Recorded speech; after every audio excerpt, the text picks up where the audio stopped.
নিম্নচাপের জেরে 3 দিনের টানা বৃষ্টিতে এবং ডিভিসি থেকে জল ছাড়ার কারণে জলমগ্ন হয়ে পড়েছে আরামবাগ মহকুমার বিস্তীর্ণ অঞ্চল।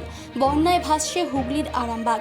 অতিরিক্ত জলের চাপে দ্বারকেশ্বর নদের বাঁধের ভাঙনের ফলে প্লাবিত হয়ে গিয়েছে আরামবাগ মহকুমার বেশ কয়েকটি এলাকা। যান চলাচল সম্পূর্ণভাবে বন্ধ হয়ে গিয়েছে। মাঠ ঘাট কৃষিজমি সবকিছুই জলের তলায়।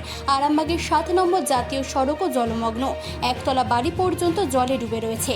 স্থানীয়রা এই পরিস্থিতিতে সরকারের কাছে সাহায্যের আবেদন জানিয়েছে। পরিস্থিতি তো পুরো তো ডুবে গেছে সবই। হ্যাঁ, তারপরে আমাদের এখানে সব ঘর বাড়ি একতলা করে ডুবে গেছে। হ্যাঁ, মানুষজন খেতে পাচ্ছে না, ট্রান্সফার সেরকম কিছু আসছে না। হ্যাঁ, এই সরকার যদি একটু দেখতো তাহলে আমাদের খুব একটু ভালো হতো।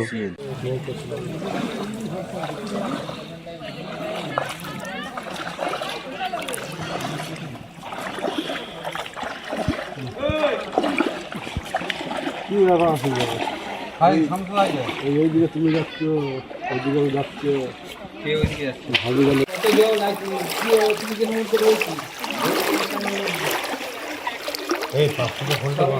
কাপড় ফোন ঢুকে কি করবো আমি, টাওয়ার আছে না?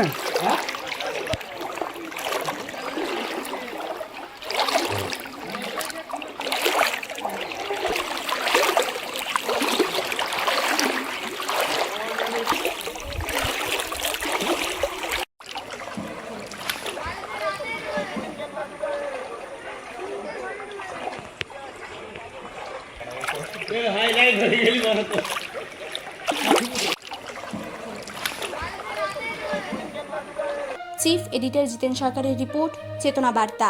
জেগে থাকে, জাগিয়ে রাখে।